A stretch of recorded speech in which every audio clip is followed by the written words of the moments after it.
Bem, meus amigos, nós estamos aqui para apresentar mais uma vez o quadro Visão Agro Talk, né? Que é conversa, bate-papo. E nós temos um convidado muito especial, muito conhecido e respeitado dentro do setor sucroenergético, né? Que é Antônio Carlos Biesser, que é diretor industrial da usina, deixa eu ver, Enesugar, né? Enesugar. E também, né? Ele, além de ser diretor industrial, ele é consultor, né? Então conhece muito, né? Então ele sabe realmente como que está vivendo o setor neste momento, em plena pandemia. Então eu quero aqui apresentá-lo e prazer em recebê-lo aqui no nosso bate-papo. Posso chamar de alemão, né? Que é o mais conhecido como alemão, né? Pode não, fique à vontade, Alex. Aliás, o alemão no setor é o mais conhecido realmente. O prazer é meu, marca né? registrada, né? O prazer é meu, espero poder contribuir com alguma coisa, né? E, infelizmente, de máscara, até pelo momento, infelizmente, né? A gente está num ambiente que somos obrigados a fazer uso dela, né? Tá certo? Inclusive, você está diretamente na usina aí, está em pleno trabalho. Eu estou. Né? Isso, estou. Eu entrei aqui como um consultor, né? No meio. Fala um pouquinho dessa nova etapa da tua vida aí na usina. A Enesugar é uma usina que antiga Paudalho, né? Que ficou parada aí por 8 anos como massa falida. Aí nós temos aqui alguns fornecedores de cana, que é a família Finotti, né? E mais a família Melo, que é o Silvio. E eles eram um dos credores, né? Dessa massa falida. E aí eles acabaram, né, fazendo uma proposta e acabaram comprando, adquirindo a massa falida. E agora, em 2019, né? Em 2020, eles se prepararam para fazer uma moagem de teste de 400 mil toneladas de cana e iniciaram essa safra em junho, né, do ano passado. E aí, quando foi em agosto, eles me convidaram para vir aqui dar um suporte técnico para eles, dado aí algumas dificuldades que eles estavam enfrentando na área de caldeira, né? Mais um desafio, né? Mais um desafio, e para mim foi prazeroso, lógico, até porque é um trabalho assim bastante, para mim, prazeroso pela forma que a empresa estava sendo gerida, né? Familiar, né? Então, isso tudo me agrada bastante, até porque meu histórico, né, é ter trabalhado muitos anos em empresa familiar, né? Então, me adaptei muito bem, e aí, no final do ano, agora, eles me convidaram para me efetivar aqui como um diretor industrial, né? E assumir com o maior prazer. Estamos aí numa luta agora de safra e devemos voltar a moer agora em maio, se Deus quiser. A quantidade de moagem para 2021, 2022 é a mesma do 2020? Esse ano, a moagem desse ano de 2021, né, safra 21, 22, é 1 milhão de toneladas. Já aumentou, né? Sim. E aí nós temos aí uma projeção de 1 milhão e 400, depois 1 e 700 e 2 milhões, que é a capacidade nominal da unidade, né? 2 milhões que ela tem a capacidade? Isso, porque já moeu no passado, a Paudalho, 2 milhões. Ela não está moendo hoje, mas ela tem capacidade para isso. Né? Mas a capacidade instalada é isso, em torno de 2 milhões. E a gente pretende chegar nesse patamar em 2025. E área de cana, quanto tem? Quantos hectares? Olha, a usina é assim, a família Finotti, ela tem muita terra na região, né? Eu não sei te precisar exatamente quanto, mas são fazendeiros, né, consideráveis aqui na região, e só que até então eles estavam mais voltados para o plantio de soja, de grãos, né? E agora eles estão migrando para a cana, tá certo? Então, nesse momento, a usina ainda não tem 30% da cana própria, tá certo? Mas estamos fomentando, né, fazendo um fomento aí alguns fazendeiros da região para que eles voltem, né, à cultura da cana e também a própria família, né, para que a gente possa ter aí em breve 50% pelo menos desse volume de cana como cana própria, né? Essa é a ideia. Porque, né, Alemão? Até porque a gente sabe muito bem, quando foi em 2019, né, veio realmente foi um ano muito bom para o setor. Então, a gente acreditava que 2020 a gente ia arrebentar, aí veio a pandemia, aí entrou um desespero dentro, porque eu tive conversando com alguns diretores, presidentes de usina, e eles falaram assim, Alex, acabou, o ano para nós acabou, não tem... pandemia acabou com nós, destruiu a gente. Mas, na verdade, a coisa aconteceu ao contrário, né? Porque aí houve aumento do consumo do açúcar, houve aumento do consumo do etanol, e hoje se tornou um bom negócio, né? Porque o preço do açúcar está em alta, né? Os compradores, a demanda é muito grande, e o etanol está aí, só ir na bomba ver quanto que está, porque está faturando duas vezes, tanto para carro que usa o etanol e também o carro que usa a gasolina, né? Porque tem 27% do etanol dentro da gasolina. Então, quer dizer, se tornou um bom negócio, né? Alex, realmente é isso, né? Como eu disse, né, o setor, ele, infelizmente, é muito vulnerável a essas questões de preços, né? Você vê, realmente o preço do álcool hoje está muito atrativo, tanto é que algumas usinas já estão iniciando a safra, aqui vizinho nosso, a Cocal, né? Justamente porque o preço do álcool é muito convidativo nesse momento, né? E o açúcar também está bem. Estamos assim na contramão do mundo, né? Vamos dizer assim, nesse momento, né? Você vê, com essa pandemia toda no mundo todo, com a redução de consumo no mundo, né? Estamos aí com escassez de produto, açúcar e álcool. Então, quer dizer, estamos na contramão. Mas há de convir que, reiniciando a safra agora, a tendência é fazer o quê? Com que os preços voltem aos seus patamares normais. Normais. Né? Tá? Agora, tudo é bom, né, Alex, quando você está capitalizado. Né? Tá? Tudo isso é tudo muito bonito, ter um álcool a R$3 na usina, né? Mas se você estiver capitalizado, é só alegria. Mas se você não tiver capitalizado, que é o caso da maioria, você, na verdade, acaba perdendo o bonde, né? O bonde passa para você e você não consegue subir em razão da sua situação financeira que vem se arrastando há tantos anos, né? Lógico que isso ajuda, não tem dúvida, mas nem sempre resolve o problema da maioria. Como você está vendo aí, a maioria continua em dificuldades, né? Infelizmente. Né? O Alemão, o maior problema, que a gente sabe que o setor é um setor muito resistente, né? Porque o que passa por dificuldade sempre passou, sempre foi muito difícil você tocar uma usina, porque é muito complicado, depende do clima, depende de preço, mas o setor está sempre aí, né? Inovando. Foi um setor que realmente se desenvolveu, buscando tecnologia. Hoje, você vê, no passado usava cana só para fazer o açúcar, depois veio o etanol e vários outros produtos foram surgindo, bioenergia e tantas coisas. O que você me falou? Por que o nosso setor muitas vezes é marginalizado perante o governo federal? Bom, é uma pergunta até difícil de responder, rapaz, baseado no histórico político que nós temos nesse país, né? Ou seja, o que falta no Brasil, né? O que falta no Brasil é uma política de combustível, por exemplo, de tal forma que as coisas ficassem equilibradas, né? Mas o governo nem indexar ele quer, né? Então, veja, o governo, infelizmente, essa história de Petrobras, né? Essa preocupação de que tem que fazer a empresa Petrobras dar lucro, né? Ser lucrativo ou não, acaba botando um batente, e esse batente ele atrapalha demais o nosso etanol, né? Tá certo? Então, eu vejo assim, enquanto não tiver uma política definida, infelizmente, a questão combustível no Brasil, o etanol vai sofrer muito na pele, né? Quando você olha também o histórico do setor, né, nós tivemos no passado, né, alguns usineiros, né, alguns usineiros que de uma certa forma acabou aproveitando de algumas facilidades que o governo propunha, né, na ocasião, e isso acabou também criando uma imagem assim de aproveitadores, né? O usineiro, Pro álcool, né? Exatamente, né? Então, eles acabam, de uma certa forma, isso, né? De uma certa forma, acabou fazendo o quê? Gerando uma imagem muito ruim para o setor, né?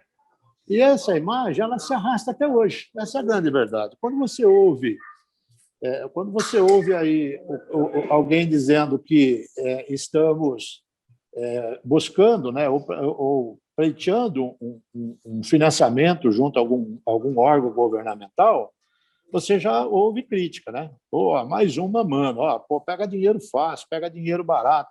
Pô, o governo só ajuda o setor. E não é verdade, né? Concordo com você. Até porque você está vendo, está muito restrito o crédito, né? Primeiro, porque a maioria das usinas não tem ativo para dar de garantia, dado as dívidas que tem. E quando alguém se consegue, o que você ainda ouve é esse tipo de comentário, né? Mais um, olha lá, vai morder, já vai mamar, né?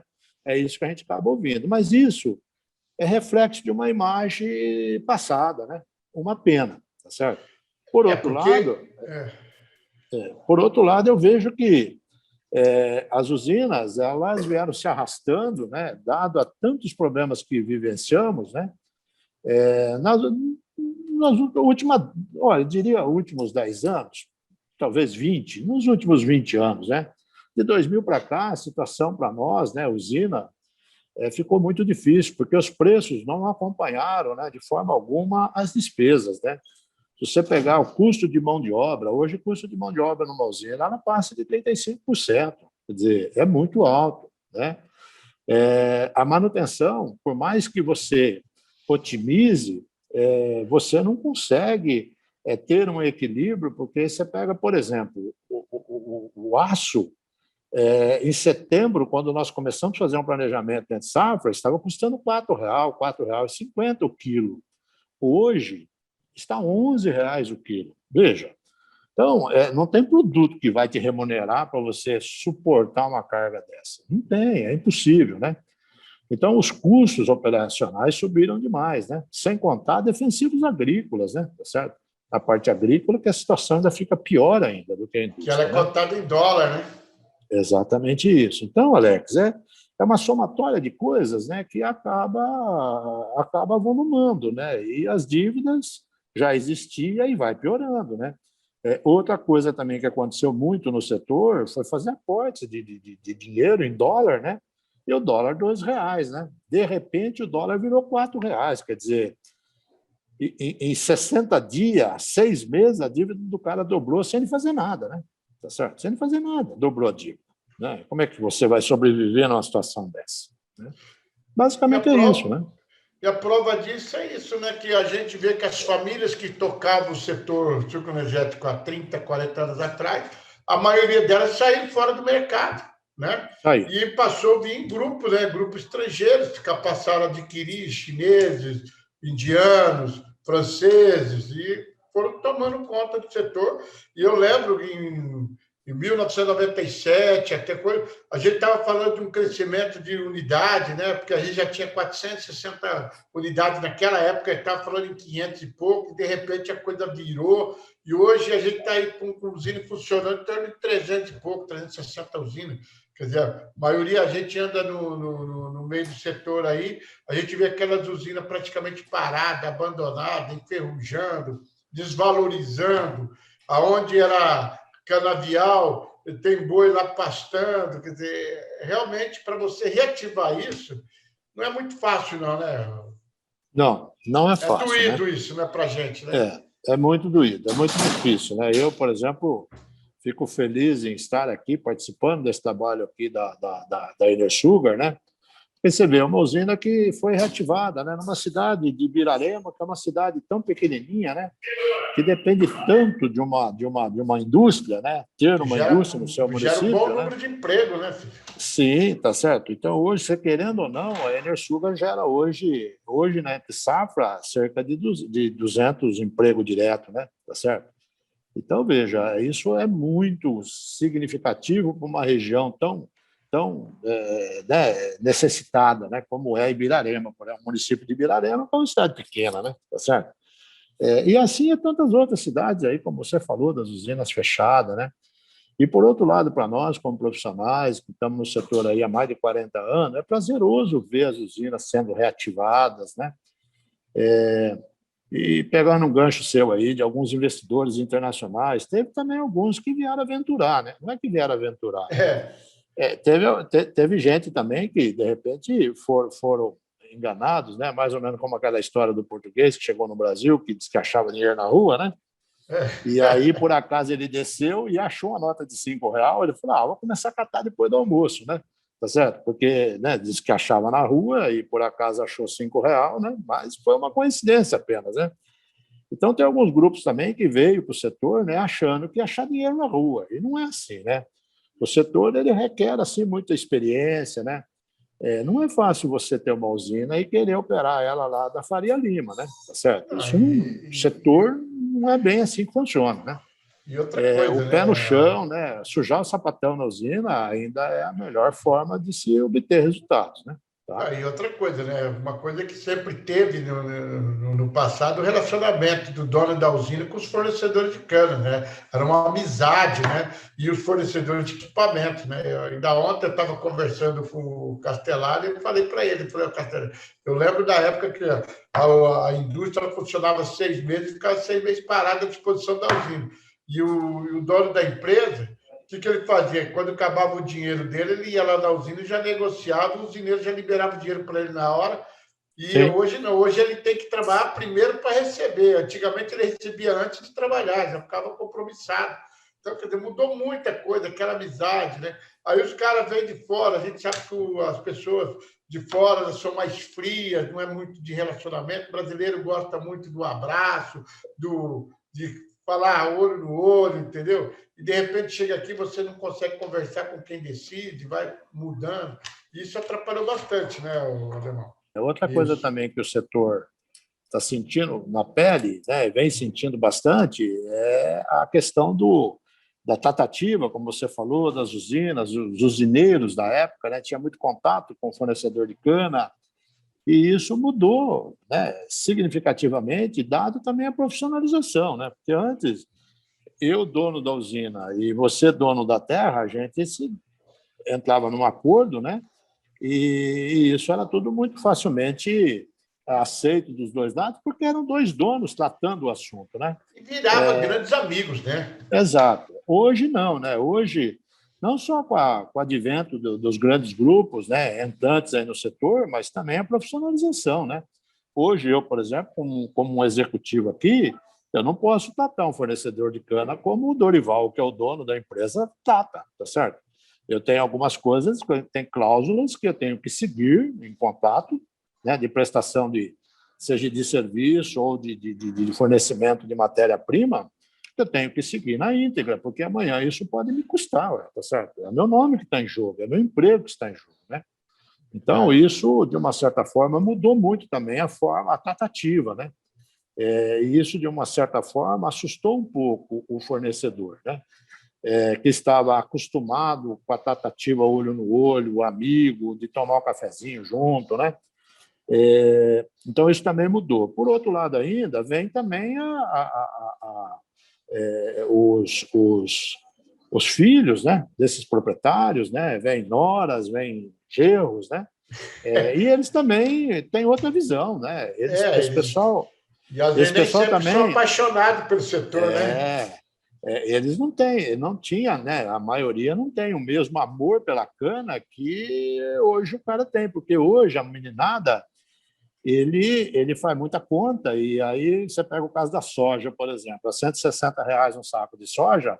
Se você vai propor para um cara que está plantando soja aqui hoje, nessa região, que é uma região boa de soja, para ele tirar cana, tirar a soja para pôr cana, infelizmente, para você convencê-lo, não é tão simples assim. Não Você está é, entendendo? não.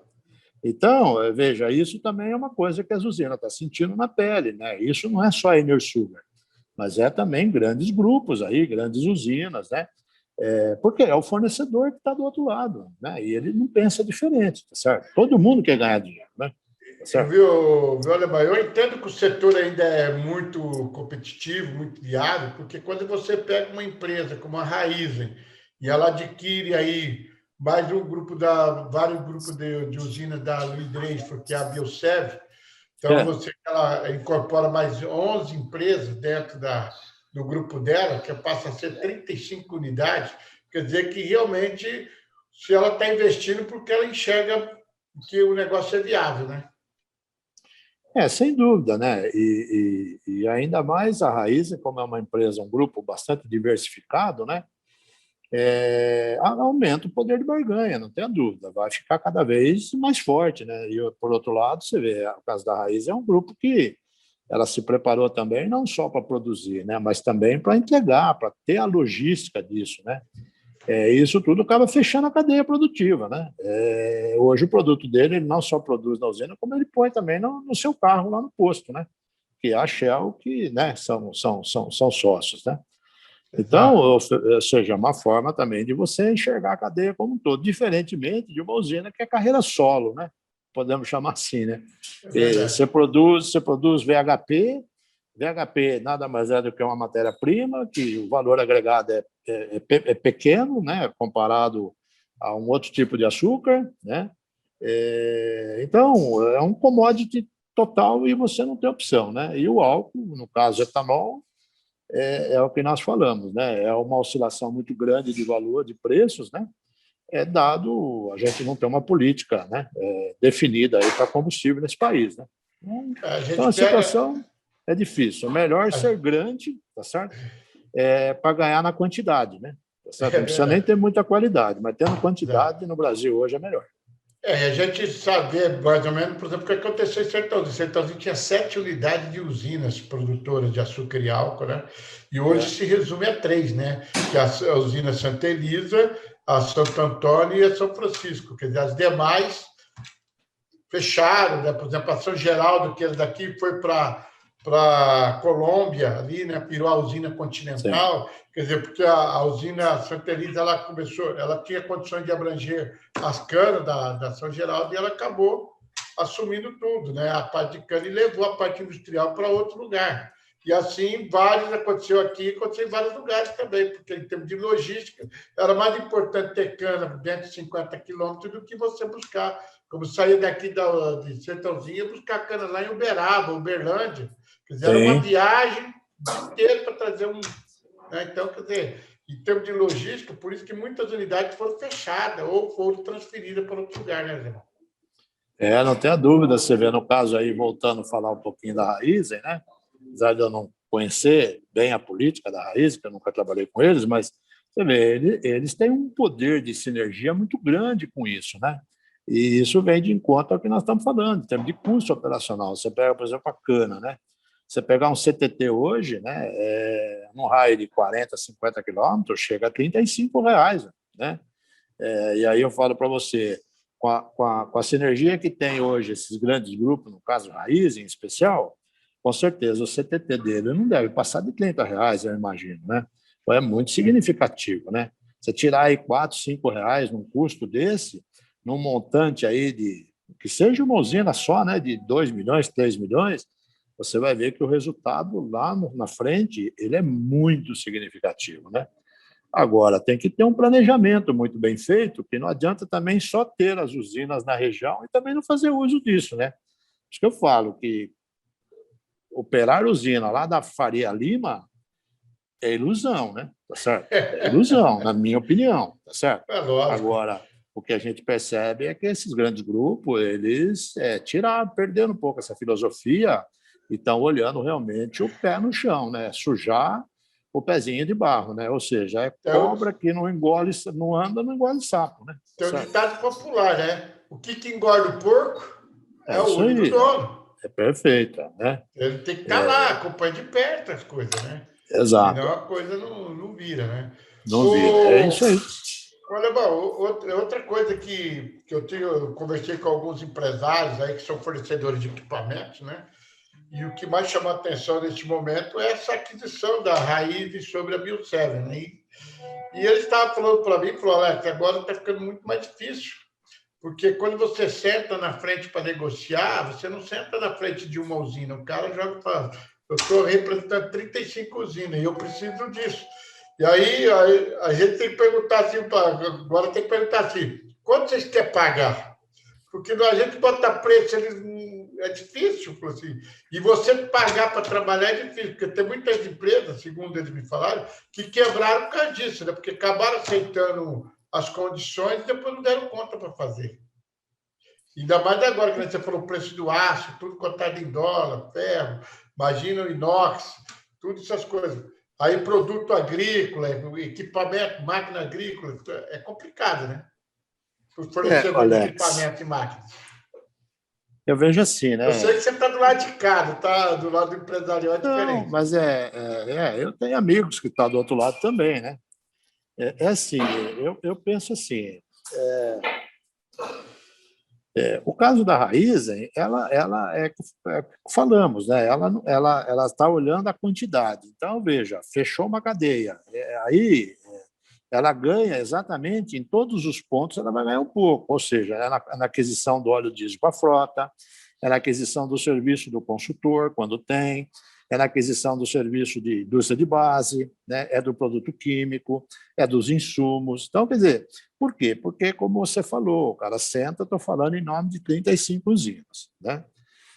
Então, é esse poder, essa quantidade que dá para ele bala na agulha, tá certo? Para ele poder realmente buscar números que realmente se enquadrem dentro do custo dele, tá certo? Diferentemente do cara que tem uma usina só, né? O carreira solo. Por outro lado, o que eu vejo também, né? Eu vejo que está na hora também de quem está de carreira solo começar a rever alguns conceitos, né? Eu não posso olhar para a usina vizinha como concorrente, né?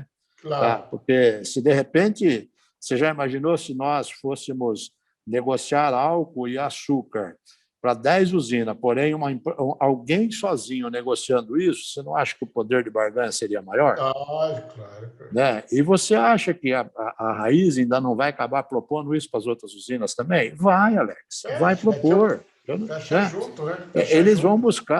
vão buscar parceiros para o álcool é meu, o açúcar é meu, né? No caso a Enersuga, um exemplo aqui, mas eles vão acabar amanhã propondo para a Enersuga ou para outras usinas, viu? Você não quer fazer parte da negociação nossa? Isso vai É acontecer, é por uma isso que tendência. existe as trade, né? Exatamente isso. E, na verdade, ela também está se preparando para ser uma grande trade. Que já é, Você né? vê a Copesucar, né? A Copesucar aí Exato. tem É peso na isso. negociação. Exato. Aí, quando você olha para a indústria de base, não está na hora de fazer a mesma coisa, tá certo? Ah, pô, mas eu faço caldeira, o outro também faz caldeira, você é concorrente um do outro? Não, não é ser Vamos se concorrente. juntar. Vamos se juntar, né? De que forma? Eu não sei, eu não tenho, eu não vou, né?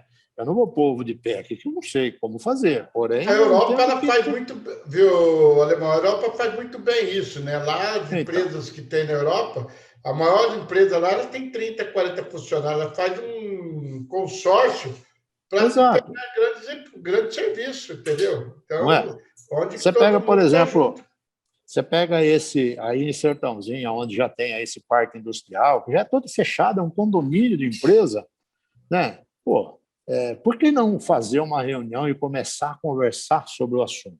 Porque aí na hora, imagine você, tem aí 50 empresas, todas elas usam, por exemplo, material aço carbono, onde saiu de 4,50 para 11. Cada um comprando sozinho está pagando 11. Mas você acha que se juntasse os 50 para aumentar o poder de barganha, não compraria por 10? Com Fazer certeza tipo de uma compraria. cooperativa, né? Exatamente isso. Então, precisa perder, né, um pouco, perder essa coisa de individualidade que o brasileiro tem e rever esse conceito, tá certo? Que é E o por isso que conceito que a muitos Raiz estão está fazendo. morrendo, né? Por isso que muitos estão Exatamente morrendo. isso. Eu vejo Exatamente aqui em isso. Sertãozinho, né? Eu falo um pouco mais de Sertãozinho, vi pouco Piracicaba, porque são os dois lugares que eu vivo bastante. Quantas É. empresas há 20 anos atrás existiam, hoje já não existe mais. Não existe, é verdade. Ficou só na Ficou. história, né? Nós Ficou só na temos história. eventos de homenagem aí, você sabe do que é o Visão Agro Brasil e o Centro-Sul. Oh, Sim, quantas empresas que ganhavam prêmio há 30 anos atrás, hoje não, nem sequer é indicada, não existe, tá aí, mudou. não se lembra, é verdade. Porque Então, Alex, antigamente, tem que rever. porque antigamente, Alemão, você conhece o setor aí há mais de 40 anos. Antigamente existia uma fidelidade, né? A usina ela tinha fidelidade com aquela empresa. Ó, fulano, a empresa tal cuida da minha caldeira, outra cuida da minha turbina, outra cuida. Quer dizer, para outra empresa entrar no lugar daquela era muito difícil. Agora, hoje não. Hoje você está prestando serviço para a usina e tal, mas não tem garantia que amanhã você vai continuar se não entrar outro no lugar. Entendeu? Mudou muito esse negócio. O papel de fidelidade acabou, né? Sem dúvida, não tem mais isso, não existe mais. Quem ainda continua tendo esse discurso, desculpa, mas está ultrapassado. Isso não, acabou isso.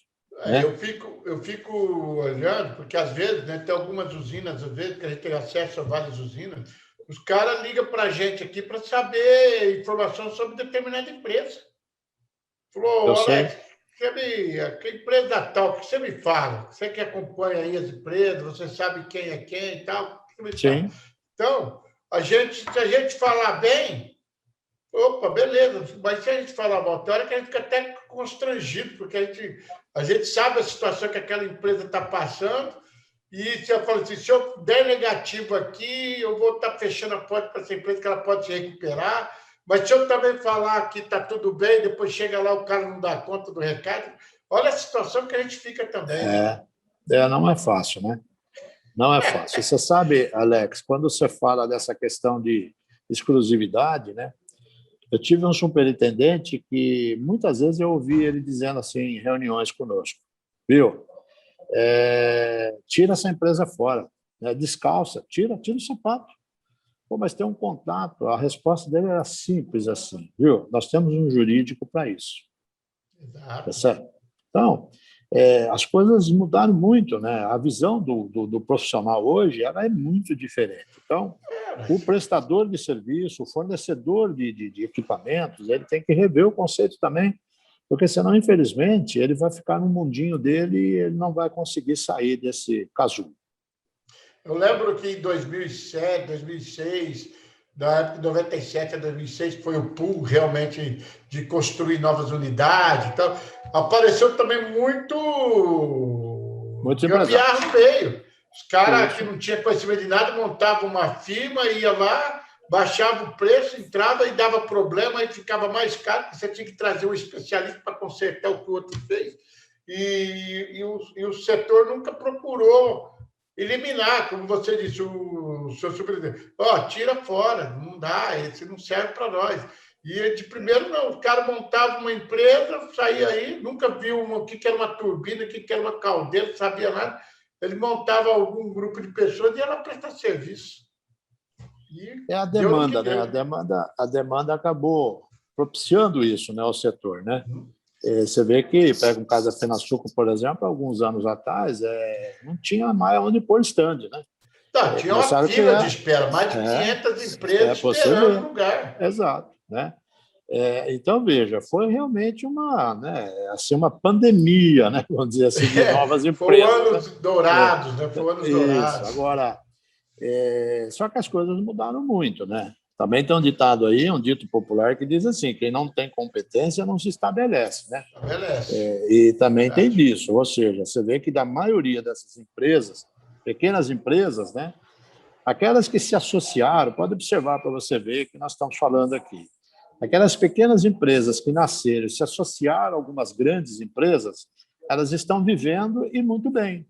Mas aquelas que continuaram insistindo em carreira solo, elas estão numa situação bastante difícil. Elas não conseguem competir numa Raizen, por exemplo.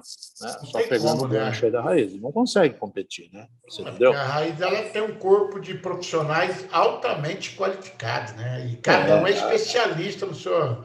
Não tem um curioso ali no meio, né? Não tem, exato, né? Então você pega o cara que está cuidando da parte comercial da Raizen, né? Apesar de eu nem conhecê-lo, né? Mas com certeza ele não é um cara de chão de fábrica, né? Ele não nasceu dentro da usina, né? Ele nasceu dentro de uma área comercial, né? E está muito bem preparado para isso, né? Então muda, né? Certo? Exatamente. A filosofia é outra, é um nível Shell, né? Certo? Alemão, você como consultor também, que faz do mercado, o que a gente pode esperar? O setor pode esperar nesse momento de pandemia? A gente já teve a experiência já de 2020, agora, o que podemos esperar em 2021? Porque, além desses problemas, a gente sabe que aí tem o clima-tempo, né? Tem muita coisa que o setor depende muito do tempo também, do clima, né? Não tenha dúvida, né? O tempo é uma incógnita, né? E outro, o setor é agronegócio, né? E agronegócio depende exclusivamente do clima, né? Certo? Sabemos também que existem algumas especulações sobre isso, né? A gente sabe que isso também acontece, mas, no âmbito geral, o clima, quando eu digo especulação, é que alguém aproveita, né, o momento de uma estiagem e começa a plantar uma imagem de que olha, não vai ter cana, né? Enfim, né? A gente sabe também A que cana existe está essa... velha, precisa renovar, e é Mas, por caro outro uma lado, renovação de cana-vieira. mas independentemente desses aproveitadores aí, realmente o setor depende demais do clima e não está na mão do homem, né? Tá certo? Isso é fato, né? Então, isso é um fator que interfere. Por outro lado, né, Alex, eu vejo também que está muito no domínio do homem, né? O homem hoje ele tem muita informação, né? E essas informações faz com que ele tome algumas ações para mitigar os riscos, né? Por outro lado, tem um histórico, e o nosso histórico no Brasil, por ser um clima tropical, ele não é muito diferente de um ano para o outro, né?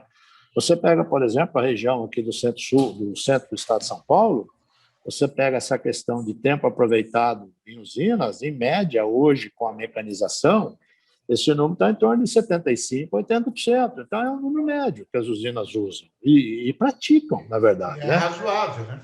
Razoável, diferentemente de um Mato Grosso do Sul, por exemplo, né? Onde lá, sim, você pega um histórico lá de 65, 70, de repente você se depara com um ano de 50, você entendeu? Então, lá muda muito, né? Mas aqui na nossa região, a mudança é pequena nesse aspecto, né? Mas não tem a dúvida que interfere, até mais. E, por outro lado, também, a chuva não é chover 1.200 milímetros no ano, né? Tá certo? É chover na hora certa, né? Porque não adianta num mês chover 300 milímetros e ficar 3 meses sem água, né? Aí o cara pega o volume, né, pluviométrico do ano, da precipitação, e fala, mas choveu 1.200, né, 1.600, está dentro da média, mas depende do período que choveu. Então, isso interfere diretamente na produção, né? Esse é um problema, sim, realmente. O outro problema é como falamos, né? A dívida das usinas. O outro problema é o commodity, né? Um produto commodity, né? Eu sei, tem grupos aí que eles não têm investimento na carteira deles com produto acima de 20% que é commodity, tá? Justamente para não ficar na mão do mercado, né?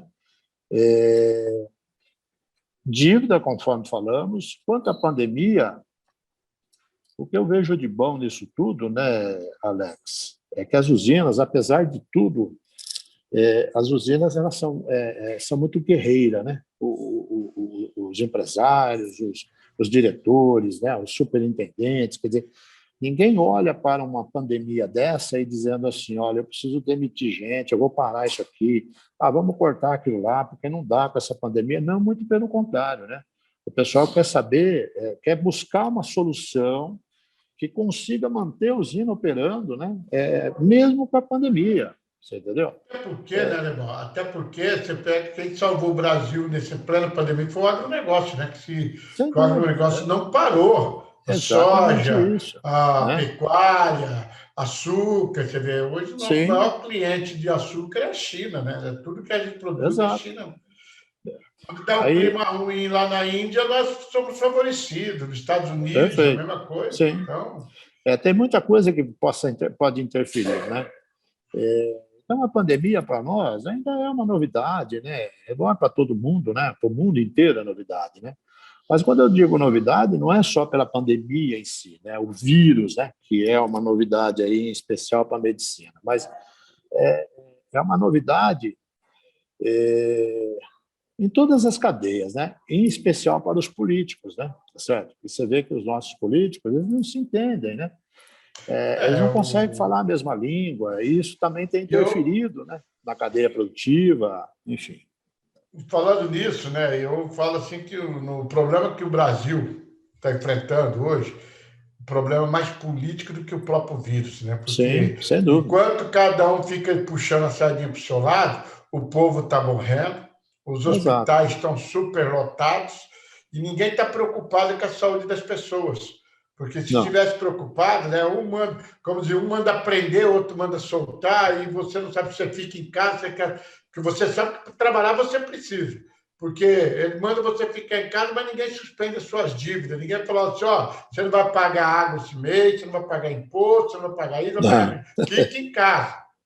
Agora, a dívida exato. continua rolando. Todo mês a continha chega. Agora, se você ficar em casa, você não vai trabalhar. Se você for empregado, a empresa vai demitir você, porque ela não vai ter condição de pagar você parado. E Sim, aí? sim, Quebra o país, e aí? Aí a doença pode ficar pior ainda, que é a doença da fome, sem do dúvida. desespero. Quantas pessoas estão em depressão, quer dizer, o seu emocional está abalado por causa do negócio que os políticos não se entendem. Né? Até eu comentei aí com os amigos, falei assim, ó, pô, chega lá o presidente, os governadores, gente, vamos deixar nossas diferenças do lado, vamos cuidar Sim. do povo, entendeu? O povo, agora o problema do povo, vamos juntar aqui e fazer tudo que precisar fazer, vamos fazer. Depois a gente volta a discutir política, agora vamos cuidar do povo. É isso que tem que ser feito. E a agricultura respondeu muito bem isso, tanto é que os agricultores continuaram trabalhando, produzindo, exportando, e é o que salvou a nossa economia, senão a coisa está pior ainda, meu irmão. É o que eu estava na linha aí desse raciocínio, né? Ou seja, o setor agronegócio, a grande vantagem dele é que ele não está muito preocupado com o que está acontecendo lá fora, né? Ele levanta Exatamente. de madrugada e vai trabalha até a noite para poder produzir, entregar e buscar o que é dele. É isso que dá certo. Não tem outra coisa para dar certo.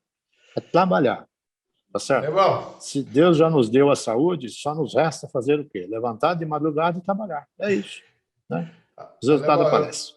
eu quero colocar aqui, né? Se você tem mais alguma coisa a acrescentar aqui para a gente, né? Se tiver, está aberto aí, você pode falar e a gente pode estar discutindo. E caso contrário, eu agradecer muito, muito a sua atenção para com a gente aqui da Visão Agro. É isso, eu que agradeço aí imensamente, né? O convite, né? Espero ter contribuído, né?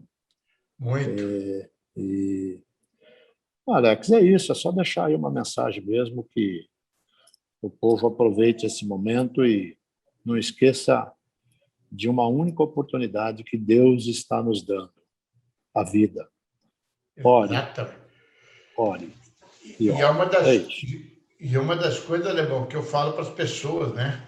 Porque a gente que crê em Deus, a gente fala assim que Ele é o dono da vida, né? É isso Ele aí. dá e Ele tira a hora que Ele quiser. Então, às vezes, a gente Exatamente. fica com medo de morrer. Eu penso assim, ninguém vai antes da hora.